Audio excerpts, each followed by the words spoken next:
we're like lab rats here. I'm of the belief that, it's been working in other parts of the world for so long. I agree. And here it's a testing ground for how far can they go. And that's just my opinion. What drug can we sell? Let's make them sick with this food that's pumped full of drugs and animals that are pumped full of vaccines and drugs. And then when they get sick, we'll give them the drugs that help them to feel better, but only long enough to keep them alive, but not well, so they keep taking our drugs. But we don't want to kill them because then they won't be taking our drugs anymore. So let's just, I know it's maybe a little sadistic, and that's what I'm seeing.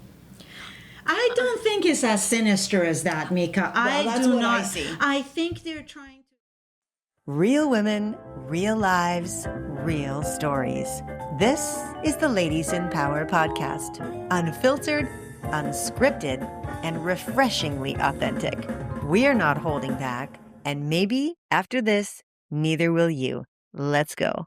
Welcome to the Ladies in Power podcast. We are so excited today to be at Whispering Willow Acupuncture Clinic, with the intention here to serve you with our stories of health and wellness and what works for us, what has worked for us, what hasn't worked for us, tips and tricks on how to live healthy, how to heal, and just live with such vibrance and energy.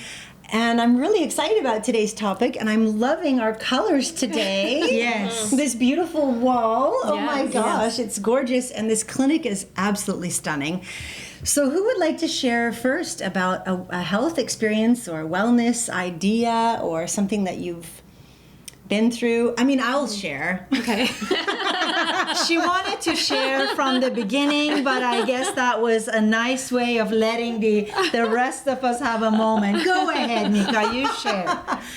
Okay, so as I've shared before in the podcast, for 25 years I had breast implants that were very toxic and almost killed me. And my body was so sick for so many years, and my mother kept telling me, it's your breast implants. And I was like, no, it's not, because I wasn't willing to look at that identity shift of it being breast implants and who would I be without them? I'd had them for so long.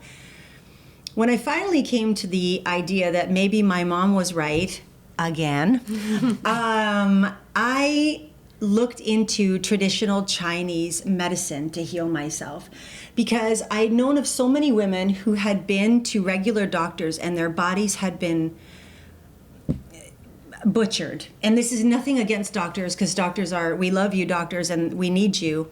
And I was so scared of experiencing drugs, which many of my girlfriends had been on many medications that had led them to skin rashes or constipation or irritability, depression. And I was so scared of how was I going to heal this experience in my life without going through those fears. And someone had recommended traditional Chinese medicine for me. I didn't know what I was getting into.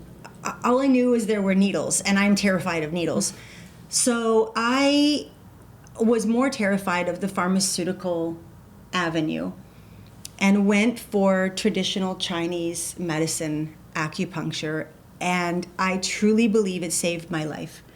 I truly believe it saved my life. I went for years. It wasn't an overnight thing. My healing journey began, and the pain and the symptoms. I mean, one doctor diagnosed me with fibromyalgia. Another one had diagnosed me with severe allergies, put me on a puffer with a needle I had to carry in case I had I forget what it's called when you can't breathe. Asthma. Yeah, I mean, anaphylactic shock. All these different doctors had different diagnoses for me, and none of them were looking at my body as a whole. None of them were looking at the contributing factors that maybe I had put something toxic in my body, and my body was actually giving me a gift, a sign that it was an opportunity to heal. Mm-hmm. And that is what I learned through the traditional Chinese medicine way, was they see the body as a whole. We have hundreds of meridians, and if you have a pain here, it's so interesting, because if you have a pain here, they might push over here, or if you have a pain in your knee, they might push over here. It's probably not here, but you get my point. Yeah. It's not a direct thing. So when they looked at this illness in my body, this rash, this inflammation, all these things I was going through, they treated my body as a whole. Instead of targeting one area, they looked at everything. And I learned about how the seasons are involved in our health, how there's water and there's fire and there's earth and there's metal, and then there's so many things to learn. The fascinating part, though, is that our body works as a whole. So I was like, what a concept. Because I grew up, if your eyes hurt, you go to an eye doctor. If your teeth hurt, you go to see a dentist. If you go to your foot hurts, you go see a podiatrist. I never looked at the body as a whole. And it makes so much sense. So, you know, many years later, I am completely healthy, and I really give a lot of credit to the traditional Chinese medicine and the community. And not every doctor is the same. That's something else I want to share, because I went through 4 and I found 3 good ones, actually. However, they're not all the same. I went, and some are just in it for the money, and some of them are really in it to help you to heal. And I'm so grateful for the ones that I have found that have helped my body heal. So that's a little bit of my story.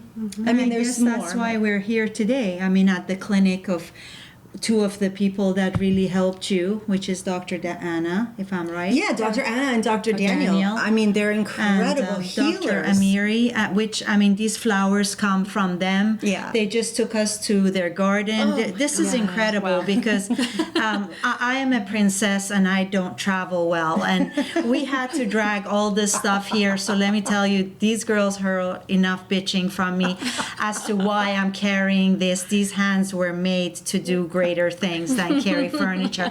But anyways, we are here, and I was so pleasantly surprised. What a welcome, what a energy of the place is so positive. And they take us, we're in a building that's concrete, of course, and we go outside and it's like entering the Garden of Eden. Absolutely. You know, I love tomatoes. There were tomatoes just hanging from the tree. I didn't know where to push them, you know. I must have had 20.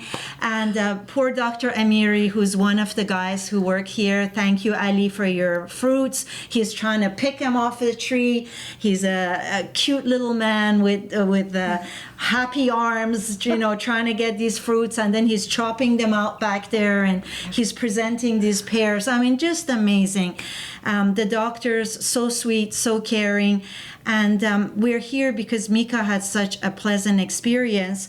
And I would like to say that when you go to a traditional Western university, whether it's here or US, or I got my degree from UBC, you are taught one way. And you're taught that one way is the only way. But you all know that I'm also a Sufi student. I've been a Sufi student for 40 years. And the Sufi masters have said for years, it is a crime to treat humans as different parts. We are body, we are soul, we are spirit. You cannot just treat one thing and expect the person to be healthy, to expect the person to be well. And just, I would say, in the past 5 years, I have found a little bit more so people are open to alternate medicine, whether it be Chinese medicine, Ayurvedic medicine, Sufi meditation, Dr. Joe Dispenza. All these people are coming out with there are better ways. We were just sharing a lunch today, the 4 of us, and these girls all have their thing. You know, I don't do gluten, I don't do free, I don't do fresh, I don't do pork, I don't do chicken. And I remember I was at a meditation with a Buddhist monks, and we were stressing over what to eat. And I remember the monk turned around and said, don't be so concerned about what you eat. Be concerned about how you're eating it. And we're like, slower or faster? And he demonstrated by just closing his eyes, doing a little prayer for what he's about to eat, giving a breath, and then eating it with such joy on his face. And we're like, is he eating what the rest of us are eating? Because he was enjoying it so much more. So that's just one aspect, that how we're consuming food. What are our thoughts? So many of us are eating in front of a TV, seeing bad news, hearing bad media of whatever sort, and consuming all these anger with our food that we're just realizing is not okay. Eat in peace, eat in a beautiful garden, eat with your family, eat slower, give thanks for what you're eating. All of that will probably have a better, it serves your body better and increases your energy level than stressing over whether it's organic or not, which I'm not saying it's wrong. We should eat the best products that we can, but how we eating it even is that much more important. But to you, and you've been practicing all different. Yes. Tell us. Well, I just realized that in university, it all started. There was a Hatha yoga program that they were offering at Western, and I joined it. So right from the get-go, early 20s, and I started doing yoga. And yoga led me to acupuncture. And yoga led me to thinking about what my parents did. They made their own yogurt. Everything had to be made from scratch. My grandma loved having mustard oil in her hair. Nice. So all these traditions, I guess, started, these alternative methods, alternative ways of healing or doing things began right from the get-go. And as I grew older, I'm like, oh, Mom and Dad made yogurt at home. Oh, Mom and Dad made ghee at home. Mom and Dad made this at home. So they started from their garden and gave us everything as organically as possible. And I think that carried through with how I wanted to live, and which led me to learning more about myself, the emotional freedom technique with tapping and acupressure and qigong and meditation. And I think by combining all of those, it's allowed me to feel such a sense of calm and ease. And I completely agree with what you said in Western culture, in Western medicine. It's for the brain, you go to a neurosurgeon. For stomach issues, you go to a GI doctor. But when you look at the body, it's one. It's one. It's one body. Why are we treating it like some sort of different entity? It's all together. So if your chest is hurting, or if you're feeling sad, it's not one thing. It's it's so many things combined together. And traditional Chinese medicine, in my opinion, definitely leads the way in finding the source. Yeah, for anyone that is gone to multiple doctors and nobody has an answer. Like one doctor says this, another doctor says this, another doctor says this, and we feel like pin the tail on the donkey. And it's so frustrating and it's scary because, like you said, everybody is teaching what they know, and they have the best interest in heart. They're just teaching what they know. And where else do you find medicine that looks at your whole body, looks at the seasons, like eating what's in season, going to sleep when the sun goes to sleep, getting up when the sun gets up? I've learned so much from these masters in acupuncture.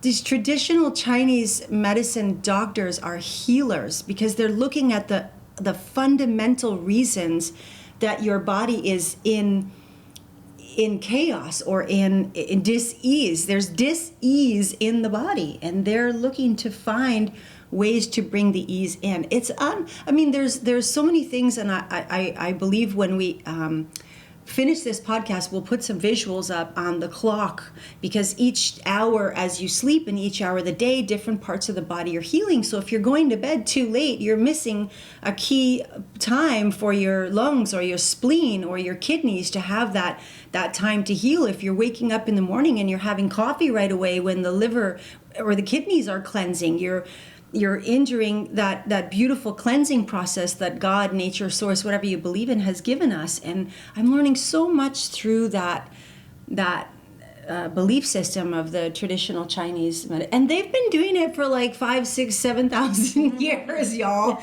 We know their Western medicine here has been at it for like 80, 90 years. And if you follow the money, you can follow the intentions behind it. It's like, oh, where can we make money here? And what's publicly traded over here? I mean, that's a whole other conversation. And I think it's important to look at stock market versus certain medications versus certain surgeries. They're linked, and it's scary when I went down that rabbit hole, like it's just scary. I just want to share a story, and I'm sure my sister is going to hate me for this, but you guys remember we all talked about the vaccine for over 50-year-olds, that it's going to it's going to prevent you from getting the herpes zoster virus come back. And I shared that we talked about the Dr. Joe Dispenza's book that said this is all advertisement. They're advertising, they're showing this person in pain, saying, oh my God, I've got herpes, and then the medicine comes on and says, here's your cure, and then the wife gives it to the husband, and angels sing, and they're much better. Shingles, that was the word. Shingles for when you're older. And I was considering it, and I read this book, and I said, hell no, I'm not. I mean, I'm fine. Why would I go inject myself with the virus? Now, God bless my sister. She's the one who runs for mammogram. She's the one that has every part of her body probed. And I told you, Gigi, I told you not to do this. So anyways, I pointed. I know. And 3 more is pointing back. So anyways, she comes to me and she says, I have a rash. And I go, do you? And she exposes her ass. She has no problem exposing her butt. And she goes, look at the rash. Look at the rash. And I go, it's unilateral. She goes, what does that mean? I go, it's only half of your body. She goes, yes. And I go, well, if it was a rash, it would be all of your body. Why is it only showing half of your body? She goes, I don't know. I go, you had the vaccine, didn't you? And she goes, yeah. I go, why did you have the vaccine, Golsa? And she goes, well, I went to see my doctor, and they said you're over 50 and you have had, and so they stuck her with this needle, and yes, she got the shingles vaccine. And the thing is, they reintroduced the virus back into her. So when a stressful time came into her life, you should have seen this poor girl. Half of her body just broke out, and it's still looking bad. So, it's okay to make money, but not at somebody's expense, and misinforming them. And I don't think that a lot of people who are selling these, I think they're misinformed. I don't think they're doing maliciously. They're told it's the best route to go. But talking about medicine and Chinese medicine, Ayurvedic, coming from India, is also many, many years. I mean, you must, as a child, have experienced something that your grandmother said, or something that you practiced. Searching. My head is swimming because I really feel like I don't know what to say on this episode.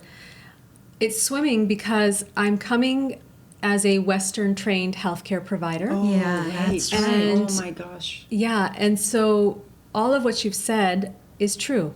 And it's the thoughts I'm having are, having worked as a dietitian in the traditional healthcare setting, I know that I've done a disservice to many clients. there was phases where I specifically taught Punjabi population. So culturally, there was that similar background. And they would bring up things to me about, well, this food you're recommending, I'll just translate it. It's a hot food, or this food is a cold food. Oh, yes. And I would just look at them and say, I don't know what you're talking about. And I can only tell you what we know based on science-backed, double-blind studies, Yeah. evidence-backed. That's how we're trained, and that's all I can tell you. Yeah. And I would dismiss their questions because I didn't know anything outside of what I knew and what I was trained in and what I believed in and what I trusted.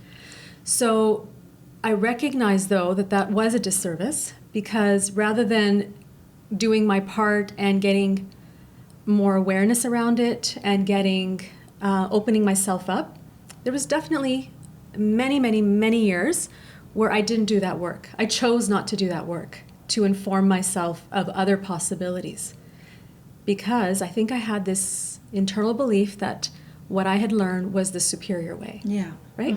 So I can admit that right now, because I'm thinking about it and I don't know what else is going to come out of my mouth, but boy, have I ever changed. Have I ever changed? And I think as I moved along in my career, I internally felt a sense that there was more to health than what I was taught. And I needed to put the clients first and center in what we were discussing. And quite often that meant that I didn't even approach nutritional counseling with them, because for the full hour I was listening to them talk about their life in whole, what stresses they were enduring.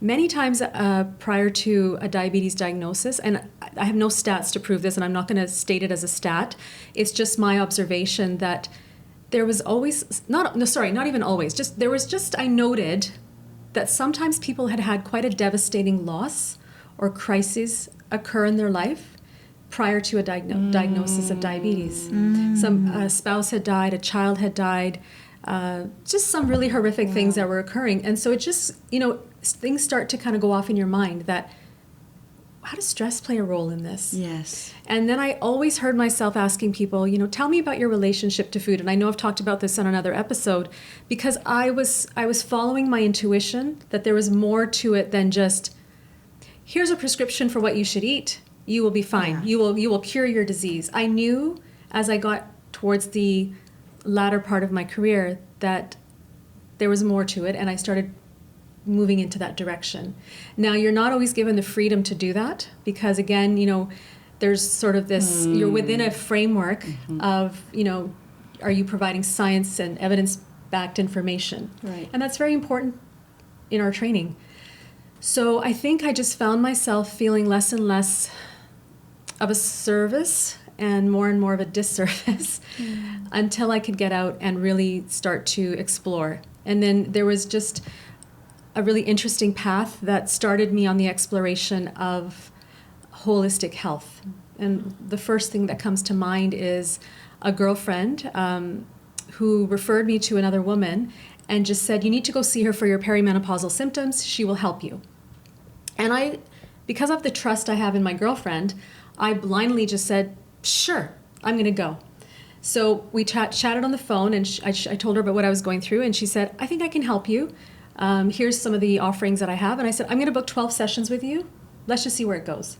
So that was the beginning of the journey for me. And it wasn't even 2 years ago where I lay on her table and she started doing, now what I understand is energy work. So she was doing stuff and I'm like, what are you doing? And she goes, I'm just, shifting things out and moving this. Your energy's blocked here, your da-da-da. And I'm just sitting there going, I have no idea what she's talking about. I have no idea what she's talking about. But she was taking this and she's, just all these interesting things. And over the 11 out of 12 sessions, more recently, I think it was about 4 sessions ago, I said to her, are you rolling a rolling pin on my stomach? And she's like, I'm not even touching you. And I was like, whoa, I feel something shifting in my body. She goes, you're feeling your energy. And that moment really did something inside of me where I was like, oh my gosh, I've never felt this. I didn't know it was possible. And so it just I don't know. See, again, I told you it was going to be a big soup in my head of what I'm going to say. I don't really know, but I just realized there is so much more to our health. And we were talking about it. It's not compartmentalized. It's Yeah. the whole picture. And yet, there's been a part of me that has always known that and acted accordingly to that. Where, even when I was raising the kids, and myself, if I felt a cold coming on, it's, fluids, rest, and just letting your body do what it needs to do. Yet I had that knowing. I wasn't always chasing, pills or medicine or doctor's appointments for things like a cold or flu or whatever it is. So, do you have a question for me? Because it'll help me. It'll help me formulate I my have next a comment. I have a comment, and the comment is what you said about the double-blinded study. And in Western culture, we believe so much in all these studies and what do they mean, and again, funding them? Not even the funding. The mind is so placebo. Okay, that's what I'm talking about. Placebo. You give a patient anything, and if they believe they're going to cure, it's going to cure them. It's going to cure them. Its books have been written on the power of placebo. Regardless of the double-ended study, regardless of how they fudged it one way or the other, if a human truly believes, I remember this from a Bible. A man went to Jesus Christ and said, "My servant is dying. What can I do?" And Jesus Christ said, "Go home and tell him he's cured." So he goes home and tells the servant, "You're cured." The next day, the servant is cured. So he goes back to Jesus Christ and said, "What did you do?" He said, "I didn't do anything. It was the power of your servant's belief." What we believe, number one, will determine how much our health, what we do, our bodies are going to react to anything. If we believe that Dr. Anna here is going to help us, she's going to help us. And if we believe otherwise, so the belief. For years, the medicine in Western culture said our brain was the main center of our body. For years, Sufi masters said it's the heart. For the first time in the book of Dr. Joe Dispenza, I read, heart is the main organ of decision. 2,000 years after the Sufis said it in Iran, and the Prophet said it, it's just knowledge that has been lost in translation. We're in a very good age. It's coming back.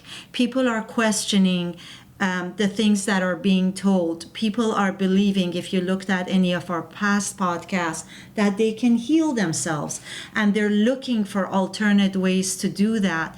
Unfortunately, we now have a way of sharing these stories, and more of it is getting out, so that it's not just the word of a doctor or whoever that's in charge of us. And I feel like it's North America. I feel like here in North America is where we're so led to believe that doctors know everything and science is the end-all be-all. But in the rest of the world, like in Europe, in India, and in China, and all the other countries, they firmly believe that the body is a whole. Not only is it a whole, but it works synchronicity. In sync. Synchronicity. In sync. Someone help me. Someone help me. Synchronicity. No. Okay, what did I say? Synchronicity. Oh my God. No. Yes. In synchronicity. Oh my gosh. Yes. So everywhere else, except for North America, everyone else believes that the body works as a whole. My sister was living in Hamburg, Germany, and they just returned back in June, and she had told me all the different things that were available to her out in Germany. Like what? Well, she said that she used to buy all these beautiful cheeses, make a stunning charcuterie, and have all these fruits and vegetables. She's like, I bought them for less, like just dollars. She said it was so cheap to buy really good, healthy food. Nothing from the box. And just down the street, she's like, this is how we eat every day. I'm like, I'm so envious. And even going to her doctor's appointments, she said, they did it so differently than they did it here in Canada. Yeah, we're a new country. Yeah. I do disagree, though. I And think they practice on us. We're like lab rats here. I'm of the belief that, it's been working in other parts of the world for so long. I agree. And here it's a testing ground for how far can they go. And that's just my opinion. What drug can we sell? How can we, let's make them sick with this food that's pumped full of drugs and animals that are pumped full of vaccines and drugs. And then when they get sick, we'll give them the drugs that help them to feel better, but only long enough to keep them alive, but not well, so they keep taking our drugs. But we don't want to kill them because then they won't be taking our drugs anymore. So let's just, I know it's maybe a little sadistic, and that's what I'm seeing. I don't think it's as sinister as that, Meeka. That's what I see. I think they're trying to, sugar, okay? Some of them. Sugar is in everything. Sugar is making us sick, we all know it. But we don't want to stop eating it because it's addictive. Right, but they have it laced with these things that are proven Yes, that's right. the addiction. Yeah, that's every true. fast food potato chip, every fast food restaurant. Okay, when I was doing network marketing, the head scientist, who is a Harvard grad who did a 7-year degree with honors in, I think, 3.5 years or something. The guy's a prodigy, okay? And he told us off the record that everything has been laced with certain drugs that they have formulated that create addiction. So it's not even our fault. They're finding out what in our saliva is going to create the demand for what we need, and they are putting it in our foods legally. It's proven beyond a shadow of a doubt. And the same people, this is also proven if you want to look up Dr. Michael Greger, who's one of my favorites. Oh, yes. Who has shown that the same companies that create the Roundup and such for the food are the same companies that are creating the drugs when people get sick. They are the same company. They have different names under the same brand. So it is sinister.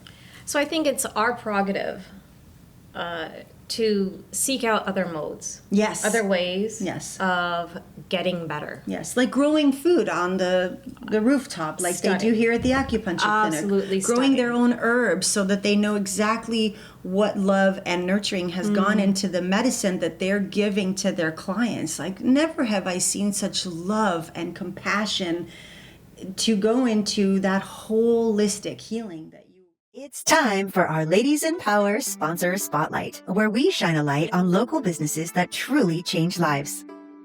If you've been to multiple doctors, still don't have answers, and you're feeling overwhelmed, scared, or in pain, Whispering Willow Clinic may be the turning point you've been waiting for. Led by Dr. Anna Zhao and Dr. Daniel Wang, 2 licensed doctors of traditional Chinese medicine, this sanctuary offers deeply personalized care grounded in thousands of years of healing knowledge and an unwavering dedication to their patients. Dr. Zhao combines acupuncture, qigong, cupping, and hand-prepared herbal medicine. Dr. Wang blends acupuncture, cupping, and registered massage therapy. Together, they often work with clients facing complex, chronic, or unexplained conditions with remarkable care and skill. What you're about to hear are real stories from people who found their way back to hope, strength, and healing through the care of these 2 extraordinary healers. 2 amazing people that are here, Dr. Anna and Dr. Daniel, from acupunctures to massage therapy. I have had this pain that would radiate from the left side to the right side of my body. And I got hooked. I got hooked because it's exactly what I feel. They have like a special power in them that they just know what your body needs and what your soul and energy needs. Spent 8 hours in the emergency and they said, well, some people just have to live with pain. She heals not only physical ailments, but your brain. You're going to feel relief. That's the number one thing I'm going to say. Had a second session, and at the end of it, there was absolutely no pain. He really feels what he does, and he understands it. And I can't emphasize enough of what these 2 people have done here, Dr. Anna, Dr. Daniel, have done an amazing job. If you have a chance to, go see her. Visit whisperingwillowclinic.com to learn more or to book a consultation, because healing is possible and you don't have to do it alone. There's an amazing Chinese comedian that just I don't know why he popped into my head, but he says in China, the parents will make their kids go into medicine because it's so lucrative and prestigious, and helping people is just an unfortunate side effect. Is that an Iranian he's extremely funny. Yes. He's extremely successful. I forget his name now. He's having a show with the South Asian comedian. They're fighting with each other. He's just really funny, but really he brought a point to mind that is very true for a lot of Persians as well. They become doctors for the prestige, because not so much that it's lucrative, but for the prestige, and helping people is just a side effect of it. But the reason the comedian said that was because of the way that the medicine has been treated lately, and it's less about helping people than feeling. I disagree with you, because in countries like Iran, like even India, the word of a doctor is God. They don't turn around and question their doctors. And that's why the famous doctor got out of it, the one that speaks with Dalai Lama. Oh, he's Indian, and he's Deepak Chopra. Oh, yes. He said that, and he said, I got out of traditional medicine because patients would come to me and they would say, I have diabetes, I've got all these ailments, and I would tell them, go on a diet, cut your sugar, and they would say, well, that's the advice I got from my mother-in-law. Just give me a pill, I want to be on my way. So he chose this meditation, this alternate medicine. He's got all these books he's written, and I think people do take the word of their doctor as the end-all and be-all, to the point that patients die within a couple of hours of what their doctors has predicted. Yeah, that is 100% true. Yeah. You talked earlier, Meeka, Masa, about belief and the power of belief. And I was thinking about something about myself. And one of the things I would call my superpower is my ability to sleep. And to fall asleep, stay asleep, sleep anywhere. And it's kind of becomes a joke that, my husband will joke, she can be anywhere. And if she needs to sleep, she'll sleep. And I was thinking about that. Why is that? Like, why is it that I'm blessed to be able to sleep anywhere? And you know what it boils down to is I believe I'm a good sleeper. So I believe that I can sleep anywhere. And I think that is the reason. And I do believe that sleep is regenerative. Yes. Regenerative? Help me. What's going on? Regenerative. And a lot of healing happens when we sleep and sleep well. So just something I thought, it's a belief about what you can do. And sometimes we say, I'm just not a good sleeper. I never sleep well. Your wish is my command. Your wish is my command. wish And is so my I command. just wanted to share an example of that belief, because I think really, truly that has been such a wonderful gift for me, and also why I feel that I've been quite healthy for most of my life.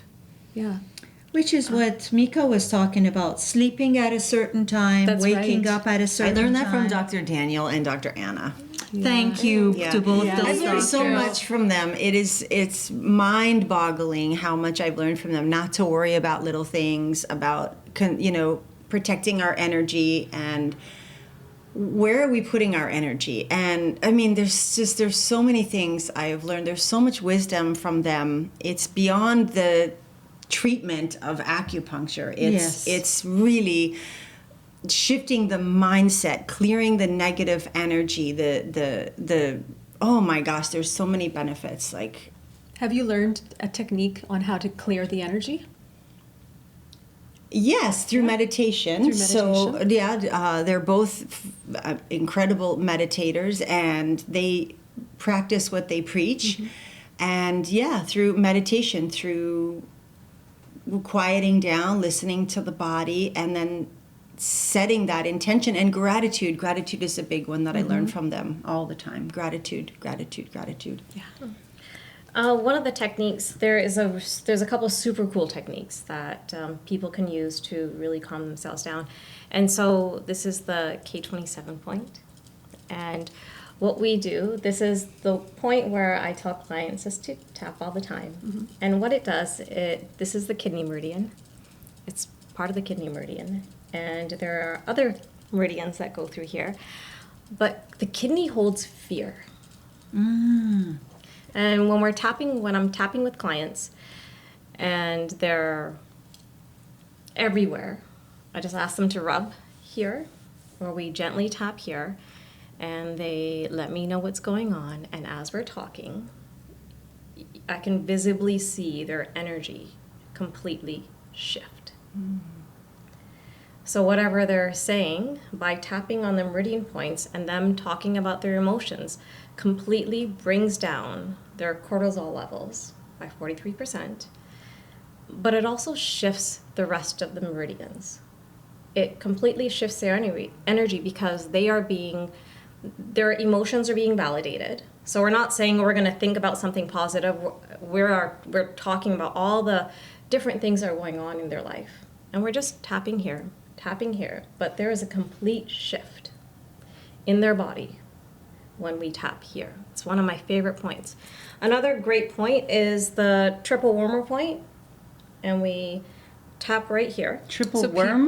The triple warmer point. Not everyone can see us right now. They might be listening in the car. The triple warmer point is right by the ring finger. On the back of your hand, between your little finger and your big finger? Yes. And so the triple warmer point is right here. And it's another area that we tap. Warmer or warmer? Warmer. Triple warmer point. And the triple warmer, and when we tap here, what happens when we tap here on the triple warmer point is we are asking our fight-flight response to calm down, to get back into that beautiful neutral shift. So some clients love this. They love K27. They love K27, just for those that can't see us right now. Oh, sorry. It's the chest. Chest. Right above your chest, right above your heart. Yes, and slightly to the left, sort of center. Yeah, Center? below the collarbone. Yes, below the collarbone. About 3 fingers down. Okay. Yeah. And so if you are in fight-flight, start tapping right here, right here, right here. And you don't have to say anything, you just start tapping, and the body immediately knows exactly what you're doing. It's like, oh, I see what you're doing, you're calming me down. And the body starts shifting from what's going on to where it wants to be, because the body just wants to be in harmony, and the triple warmer allows us to start going down that path. So there are many things that really help us. There's another point that helps children. So if you want to hack for children, that really works. This is the large intestine and the lungs. So most people are just listening. Okay. So how can you explain to them where it is? We're showing you. We're showing you what we realize. Thank you, Sandeep. Oh my God, sorry. So the index finger and the thumb. In between the index finger and the thumb, there is that web area. I never know what the index finger is. The So first can we say the finger. pointer finger? The pointer finger. Okay. So we have the pointer finger, And the your large thumb. intestine, and we have the lung meridian, which is your thumb. And right in between them, there is that web. Yeah, that web. That's good for headaches too, I think, right? It is. Yeah. And this just calms the body down. So my daughter still wants me to just rub here, and she falls asleep so quickly. So I don't completely understand why this really helps her sleep. I thought this area would help her sleep, but this is the area that she loves when I rub, and she falls asleep quickly. So a couple of different really effective techniques that work. So rubbing of the thumb, the Back of the hand. the triple warmer point, and the K27 On your chest. on the chest. And now I'm being reminded as a child of having either my grandmother or my mom rub something here, or maybe it was here if I had a sore throat. Ooh. Where's here? here is right here. Can't you? Between the Thank thumb you. and the first Between finger. where Gurvinder described the first finger and the thumb, that And- space between that, I remember them rubbing. Yeah. Yeah. And on the other side, on the palm side, I remember some kind of rubbing towards your thumb so the base of your hand towards the thumb. But I have no knowledge of what was going on. I That's just the remember lungs. That is the lung. That's the lung. See, Yeah. Dr. Daniel just taught me that because I was going through the fires in the interior, driving Right. through the fires, and I felt like some smoke in my lungs, and I felt like normally my lungs are so clear, but I feel a little tightness, and he doesn't talk much. He just knows exactly what to do. And he started to treat me from we're all ladies, we're all adults, from well, he didn't treat me, but he showed me what to do. Actually, from the nipple to the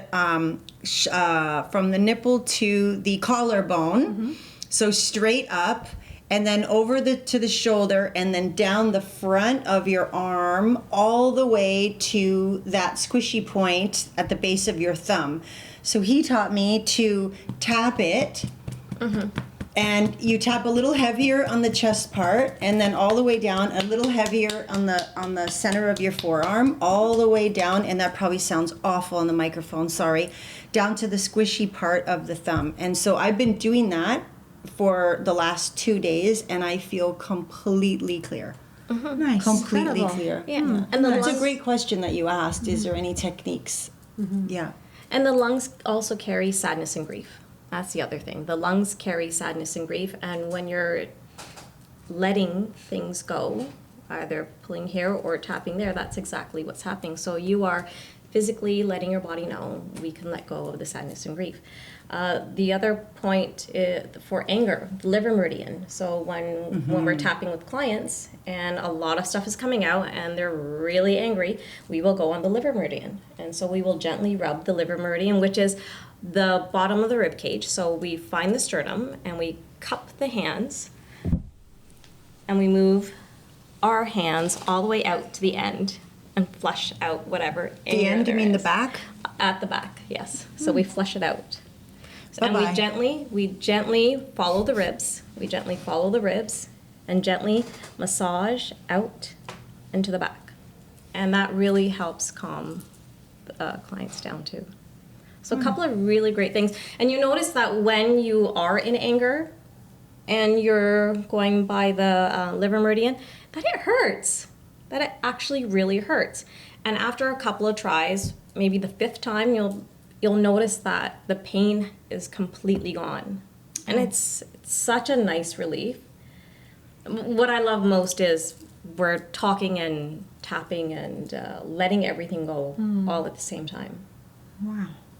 Yeah, there's a lot to learn. That's a lot We to have learn. so many healing modalities within ourselves. It's knowing where to touch, how to touch, what to do. And I think that's the power of the massage, the tapping, the acupuncture, cupping. There's something called moxa that I've been doing at home. It's these wormwort, some kind of leaf that is squished into a little tube, and you light it, and it smells very earthy and wonderful, and it heats up. So it's a slow burning thing, and you put it over whatever issue you have. So if you have a lump or a bump or a pain or scar tissue, or for me, I have a couple of cysts in my hand, and also from my abdomen when I was dealing with the ovarian cysts and the tumors in my body, I was doing the moxa and the acupuncture, and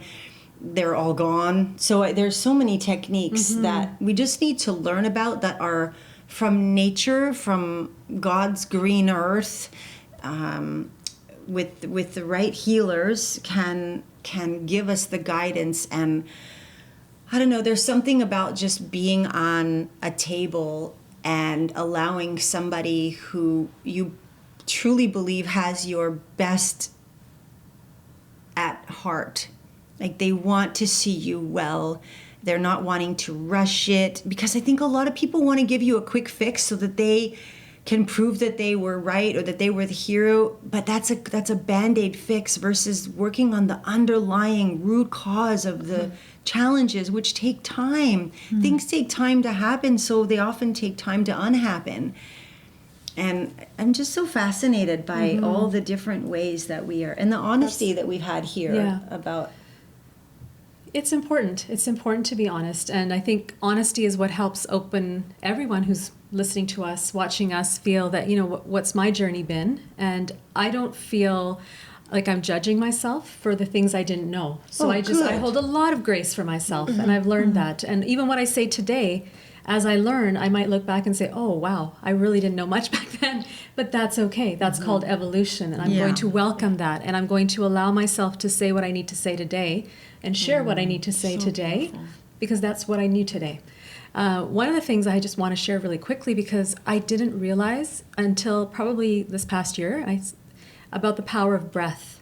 So I have found myself, you know, sometimes sitting and there's something that's gone on, what in past lives would have felt like the major crisis. And I've learned to just come back to, are you breathing? Take in a breath. Are you breathing out? You're alive. And that is a perfect moment. That is so good. And immediately, I've learned that brings you right into the present moment. And the present moment is perfect. Yes. And so that has been something I just want to share, because, you know, when all else I don't have access to, I have access to my breath. And I have access to getting in touch with that breath. And sometimes that is, to me, just the biggest miracle, that it's within us, and breath is life, breath is connection, and it's a reminder that all is well. Yes. Yeah. Thank you for that reminder. Honestly, you know, sometimes it can feel overwhelming. Am I cupping? Am I tapping? Am I meditating? What am I doing here to fix myself? And just something so simple as to breathing. I hold my breath a lot. When I'm injecting patients, I hold my breath. Right. And sometimes when the injection is over, because I don't want to hurt them. Yes, I mean, thank you for holding your breath. People will make comments or like, oh, Dr. Pain or whatever, which is hurtful. Yeah. It's not funny. And it all comes from that Little Shop of Horrors, you know, that Steve Martin did. I'm a dentist. Anyways, we don't like hurting people, and you're giving someone an injection, and if they're worried or they're scared, like Meeka is, no, seriously, I'm terrified. I feel bad for any dentist that works on me. And so they feel that energy. And for me, I hold my breath, because I'm like, do it slow, Massa. The slower you inject, the least amount of pain. And after it's done, it could take 3 minutes for me to inject, because as I say, the slower, the least they feel it. And then I'm like, huh. Like literally, that's how it feels. Yeah. It's like, and are you okay, Doc? I'm like, yeah, I'm fine. If I pass out, just pick me up and put me back on my chair. Like you forget how much breathing affects you, affects your energy, your posture, your shoulders, everything. So thank you for that reminder, because I think I was holding my breath during that. And nature, like we love the garden here, but I cannot understate how amazing just being outside is. And I think there are many more doctors that are, and I don't know if it's here, or maybe it has started here, but I've read that doctors are actually prescribing to get out. Shoes off. Yes. Get out in nature. Go ground. Hug a tree. Yeah, hug a tree. Like, go it's a ground. good Go thing to smell, hug a tree. Go smell roses. Yeah. Go smell roses, because nature is so excited to see you, and all it wants to do is be in your presence, you be in its presence. And it just wants to join you as one. It truly just wants to join you as one. I'm just thinking, as you're saying that, about walking into a hospital and the gray walls and the sterile environment and everybody in everything about the hospital. And God, if I ever need a hospital, I appreciate everything in the hospital. And I don't know that it is designed for wellness.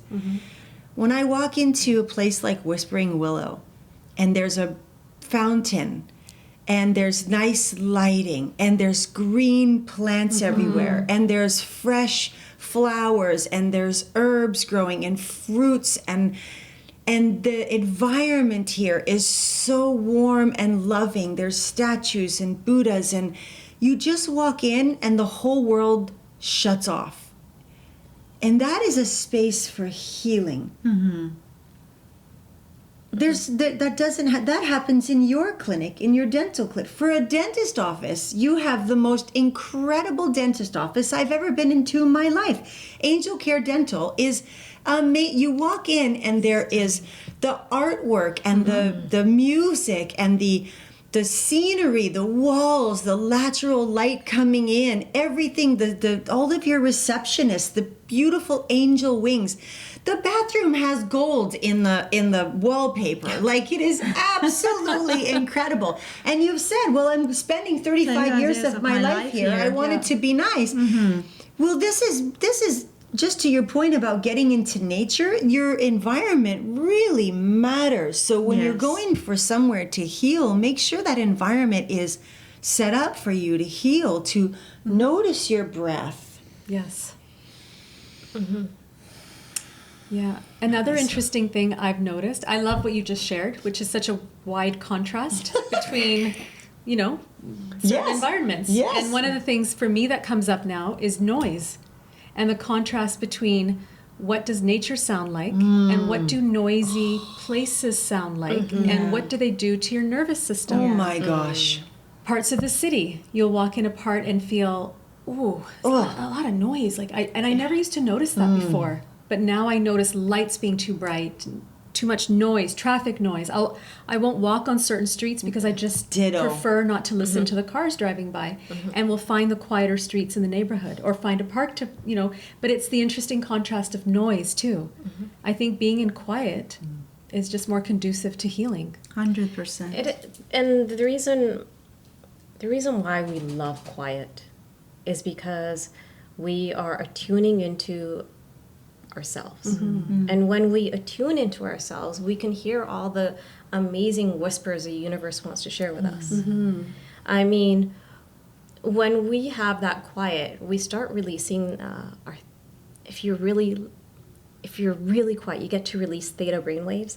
And those theta brainwaves, when you have them long enough, what they do is they send you these whispers from the universe.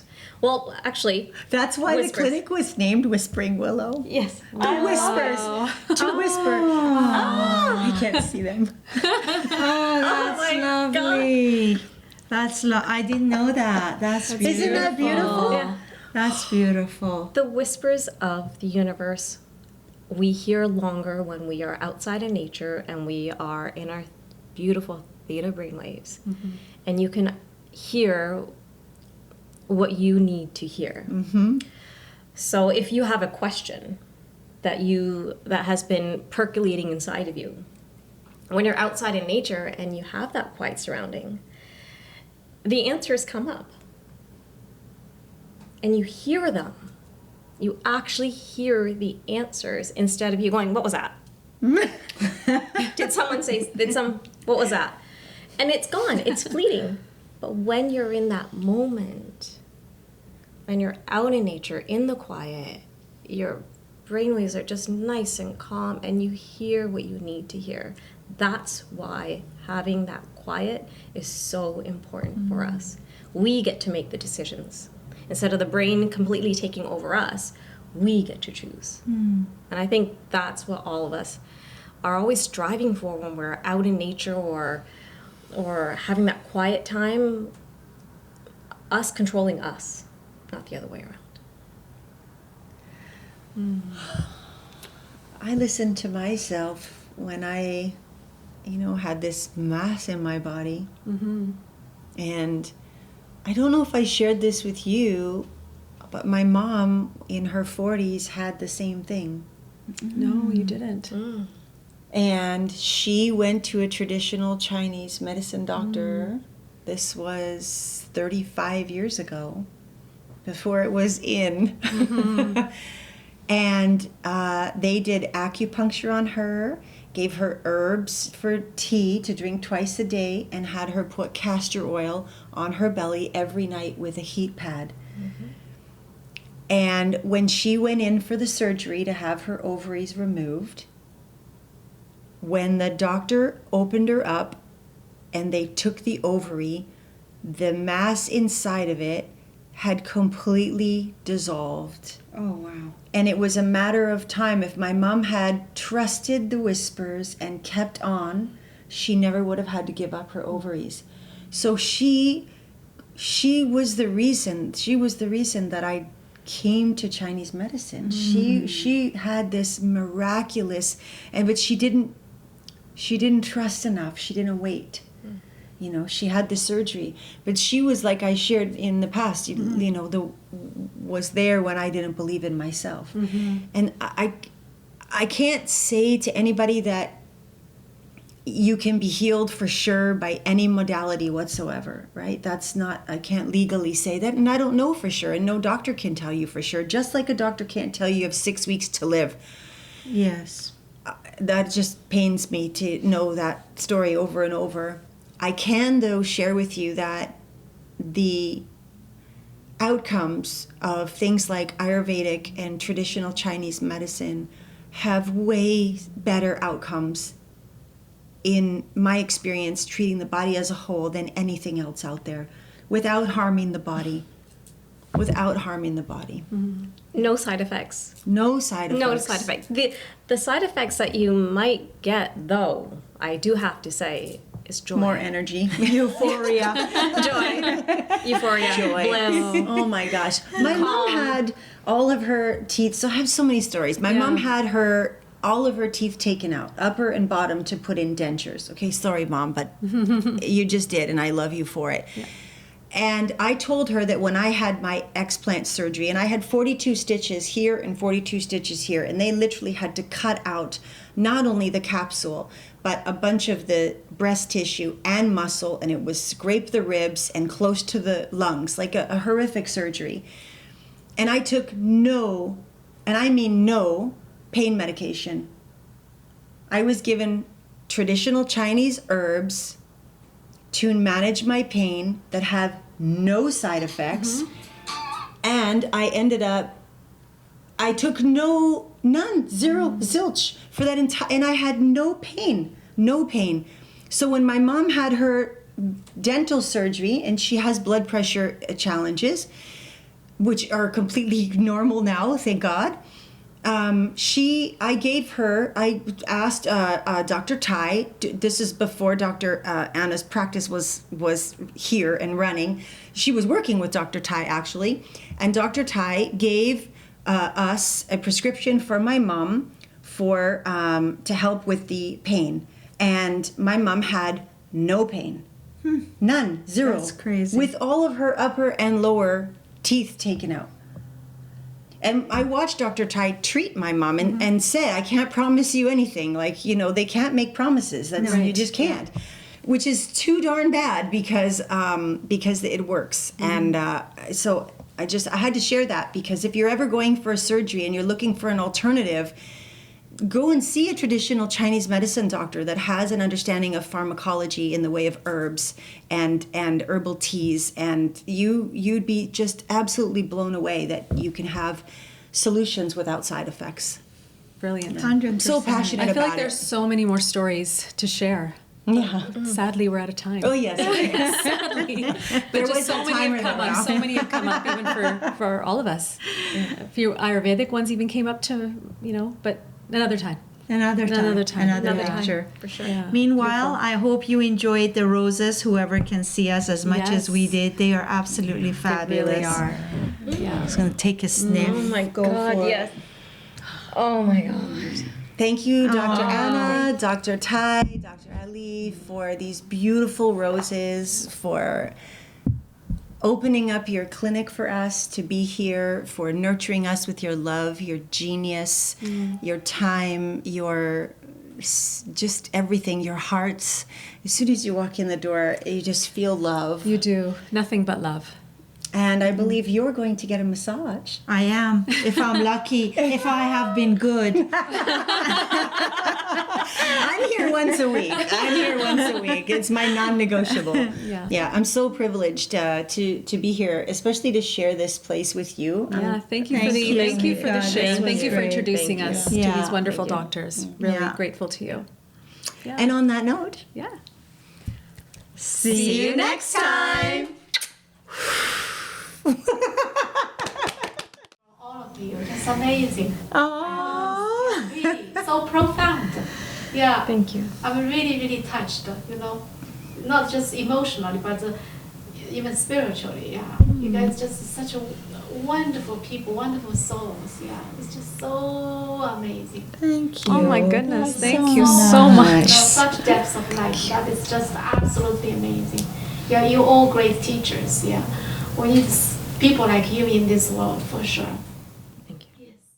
The views shared on this podcast reflect our personal experiences and opinions. This content is not a substitute for professional advice.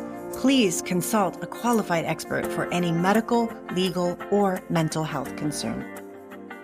If this conversation spoke to you, please follow the Ladies in Power podcast and leave us a review. Your voice helps more people find this sisterhood and these conversations. Together we rise. And remember, your voice matters here.